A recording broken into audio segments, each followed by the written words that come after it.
Good morning. We'll have an inner wellness coaching session coming up in a few weeks' time on the 24th of August at 6 p.m.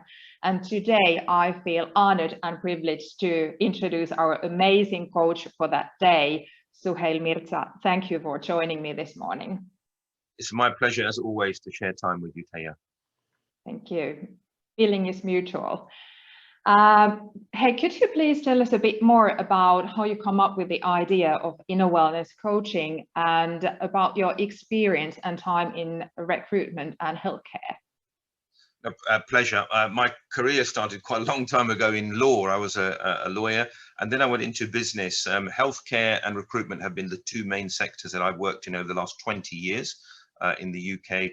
In recruitment, I've worked with leading investors, buying and selling businesses, helping businesses grow. I'm a chairman at one of the largest businesses in the UK, engage specialist recruitment. So it's been a sector that I've known very well. Healthcare, I've had a family business that provided care for the elderly in their own homes, which was sold a few years ago and dealt with the NHS as well as local authorities.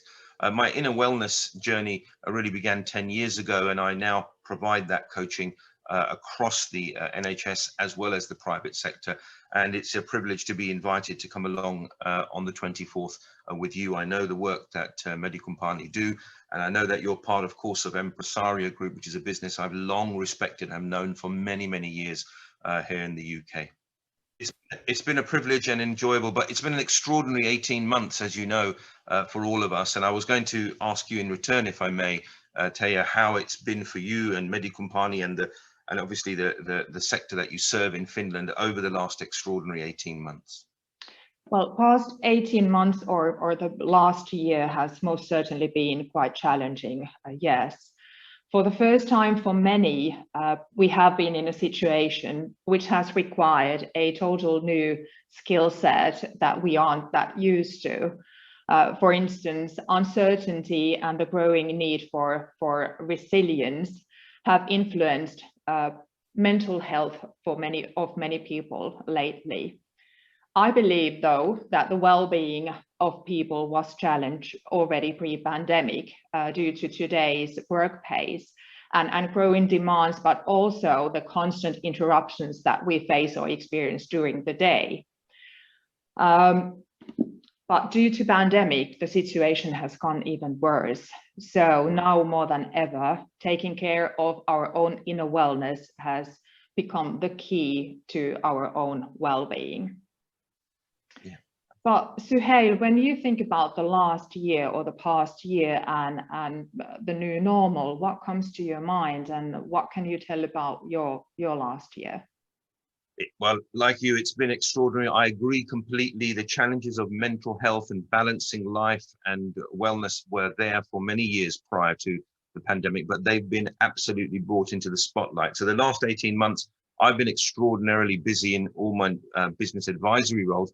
But in the inner wellness and healthcare fields in particular, I've been privileged enough to have completed writing the Lang Buisson UK Healthcare Workforce and Recruitment Report, which was published a month ago. That included my having the chance to spend time with over 100 chief executives in the NHS, in private healthcare, private hospitals, social care, and the voluntary sector. So I had a chance to get an insight on how they were coping with their workforce, the temporary workforce, that are doctors and nurses and allied health professionals. So it's been a very challenging time. I'm sure you're aware the Health and Social Care Select Committee here in Parliament in the UK has reported only weeks ago of a real emergency situation in terms of mental health and resilience for the health and social care workforce. 1.3 million people employed in the NHS, 1 million plus 1.5 million in social care. So it's a really big challenge here for us. I've been, in addition to doing that report, working really hard with the NHS. I've done inner wellness webinars for clinicians, non-clinicians across the temporary workforce in the NHS and the private sector. So it's been a year of tremendous challenge, but also wonderful privilege to be able to share those insights with the groups in healthcare, recruitment and beyond. As a recruiter or someone in support, why should I join on that inner wellness coaching session on the 24th at 6 p.m.? What can I expect? Well, hopefully you'll be able to get an insight into what's been happening in terms of the work that I've done. I'm a big believer, despite my legal background, I like to keep things simple and draw on the latest research, mind, body, and spirit. I think what you've said is 100% correct. This is going to be a challenge that vaccines or whatever is going to be with us for many, many years.